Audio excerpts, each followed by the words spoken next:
गुजरात चुनाव 2022 के पहले चरण का चुनावी प्रचार और प्रसार अब बंद हो चुका है। 89 सीट पे 788 उम्मीदवार अपनी किस्मत आजमा रहे हैं और इनकी किस्मत का फैसला 8 दिसंबर को आएगा। पहले चरण की वोटिंग 1 दिसंबर को है और दूसरे चरण का मतदान 5 दिसंबर को रखा गया है। दोनों चरणों के नतीजे 8 दिसंबर को उपलब्ध हो जाएंगे। यूं तो गुजरात में इसके पहले भी काफी टाइट चुनाव देखे गए हैं, मगर ये चुनाव कुछ खास है। इस चुनाव में 3 पार्टियां रस्साकशी और जोर आजमाइश कर रही है ये गुजरात चुनाव जीतने के लिए। साथ ही बीजेपी ने फिर से हिंदुत्व के पिच पर बैटिंग करना शुरू कर दिया है। इनके एक मुख्यमंत्री हेमंता बिश्व शर्मा ने फिर से हिंदू मुस्लिम का एंगल डाल दिया है। इस चुनाव में फिर से श्रद्धा मर्डर केस को लव जिहाद का एंगल देने की कोशिश की जा रही है। फिर से आर्टिकल 370 की बात हो रही है। फिर से अयोध्या राम मंदिर की बात की जा रही है, मुद्दों की बात नहीं की जा रही है। और बीजेपी के पोस्टर बॉय यानी कि दुनिया के सबसे बड़े लोकतांत्रिक देश के सबसे प्रसिद्ध प्राइम मिनिस्टर प्रधानमंत्री मोदी भी लोकल चुनावों में हिस्सा ले रहे हैं। ये एमएलए की चुनाव में, म्युनिसिपल कॉर्पोरेशन में हर बार कूद जाते हैं और चुनाव प्रचार और प्रसार करते हैं बीजेपी पार्टी का। और इसी विचार पर कांग्रेस के राष्ट्रीय अध्यक्ष मल्लिकार्जुन खड़गे ने भी ये बात और ये तंज कस दिया है प्रधानमंत्री मोदी पर कि आप क्यों नजर आते हैं हर चुनाव में, चाहे वो म्युनिसिपल कॉर्पोरेशन का चुनाव हो या एमएलए का चुनाव। हर बार प्रधानमंत्री मोदी पोस्टर बॉय क्यों बन जाते हैं बीजेपी के। एक प्रधानमंत्री को क्या जरूरत पड़ जाती है हर बार एक पार्टी का प्रचार करने के लिए। साथ ही आपने देखा कि केजरीवाल के रोड शो में भी पत्थरबाजी की गई और इन सब के बीच आम आदमी पार्टी के मुखिया अरविंद केजरीवाल ने ये लिखित दावा ठोक दिया है कि गुजरात असेंबली वोट जीतने वाले हैं। गुजरात में आम आदमी पार्टी की 92 सीट आएगी और आम आदमी पार्टी गुजरात में सरकार बनाने वाली है। अब नतीजे तो 8 दिसंबर को आएंगे। 8 दिसंबर को ही पता चलेगा कि गुजरात में कौन सरकार बना रहा है और कौन नहीं। मगर इन सब बातों के बीच आज हम ये बात करेंगे कि सूरत में क्या चल रहा है। आज हम बात करेंगे कि बीजेपी के गढ़ यानी कि पिछले बार 2017 में 16 में से 15 सीट जीतने वाली बीजेपी को सूरत में क्यों डर लग रहा है। क्यों प्रधानमंत्री मोदी को 4-5 बार सूरत का दौरा करना पड़ रहा है। क्यों प्रधानमंत्री मोदी को रोड शोज करने पड़ रहे हैं सूरत में। सूरत में ऐसी क्या बात है और सूरत बीजेपी का गढ़ है, आम आदमी पार्टी क्यों चुनौती दे रही है सूरत में। आइए बात करते हैं और आज समझने की कोशिश करते हैं कि सूरत में आखिर चल क्या रहा है।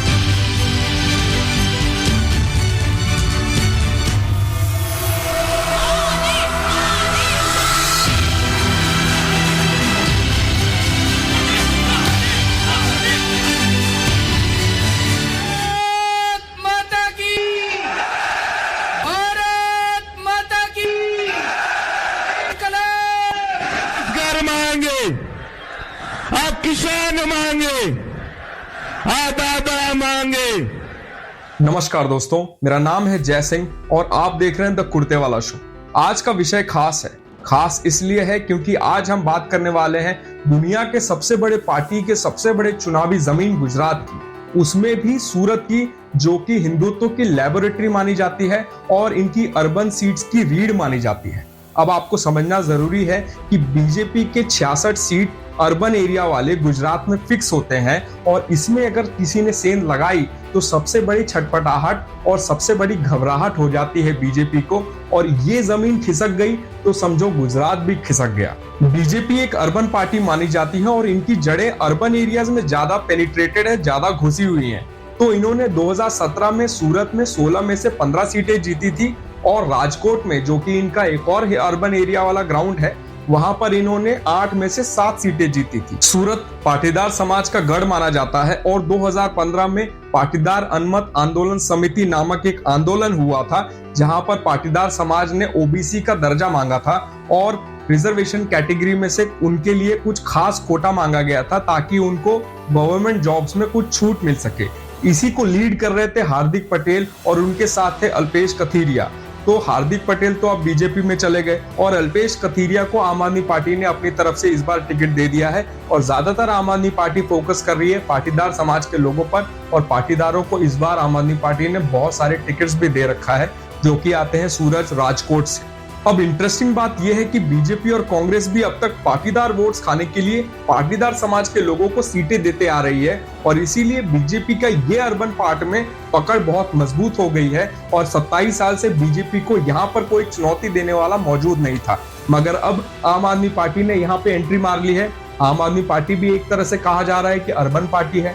अर्बन में उसकी जड़ें काफी पेनिट्रेट होती दिखाई दे रही है। तो यहाँ पर मुकाबला थोड़ा संगीन हो जाएगा, यहाँ पर मुकाबला थोड़ा इंटरेस्टिंग होता हुआ दिखाई दे रहा है और इस बार चांसेस है कि उलटफेर हो सकता है सूरत में। अंदाजा इस बात से भी लगाया जा सकता है कि 2021 में सूरत म्युनिसिपल कॉर्पोरेशन में 27 सीटें जीती थी आम आदमी पार्टी ने 120 सीटों में से और दूसरे पायदान पे थी। साथ ही उसने पूरे समीकरण को बदल दिया था और एक ऑर्गेनाइजेशनल स्ट्रक्चर वहां पर मौजूद है। इसीलिए कहा जा रहा है और देखा जा रहा है कि प्रधानमंत्री मोदी बार बार सूरत और राजकोट का दौरा कर रहे हैं, बार बार रोड शोज कर रहे हैं, अपने 100-200 कार्यकर्ताओं को बूस्टअप कर रहे हैं और सूरत जीतने के लिए उनसे अपील कर रहे हैं। देखिए, प्रधानमंत्री मोदी और बीजेपी की घबराहट इससे भी समझ में आती है कि उनको 2024 का लोकसभा का चुनाव जीतना है, फिर से प्रधानमंत्री की गद्दी पर विराजमान होना है और साथ ही गुजरात के चुनाव को भी जीतना जरूरी है, क्योंकि अगर गुजरात गया तो लोकसभा का चुनाव भी गया और गुजरात का गढ़ माना जाता है सूरत और अर्बन सीट्स। सूरत और अर्बन सीट्स में इनको मिलाकर 66 सीट है। 66 सीट में अगर कहीं भी केजरीवाल ने सेंध लगा दी, इनकी सीटें कम हुई तो इनकी लंका लग जाएगी और गुजरात इनके हाथ से निकल जाएगा, गुजरात की जमीन खिसक जाएगी। कंक्लूजन पे बात करें तो आम आदमी पार्टी को अगर गुजरात में दावेदारी ठोकनी है और कुछ करिश्मा दिखाना है गुजरात में, तो उनको सूरत की सीटों में सेंध लगाना बहुत जरूरी है। और कहा जा रहा है, चुनावी पंडितों का ये मानना है कि सूरत के 6 सीटों पर रस्साकशी और घमासान है आम आदमी पार्टी और बीजेपी के बीच में। और हमारा टेक ये है कि आम आदमी पार्टी के वराछा सीट से यानी कि अल्पेश कथीरिया की सीट रिकॉर्ड स्तर मतों से जीत सकते हैं। साथ ही गोपाल इटालिया जो कि कटरगाम के प्रत्याशी हैं आम आदमी पार्टी की तरफ से, वो भी अपनी सीट के अच्छे दावेदारी पेश कर रहे हैं और अच्छी चुनौती दे रहे हैं। हालांकि ये राजनीति है, इसमें कोई भी संभावनाओं की पुष्टि नहीं की जा सकती जब तक रिजल्ट सामने नहीं आ जाते। रिजल्ट्स के बाद ही हम बता सकते हैं कि कौन गुजरात का किंग होगा। आपने ये वीडियो पूरा देखा, आपका बहुत बहुत धन्यवाद, बहुत बहुत शुक्रिया।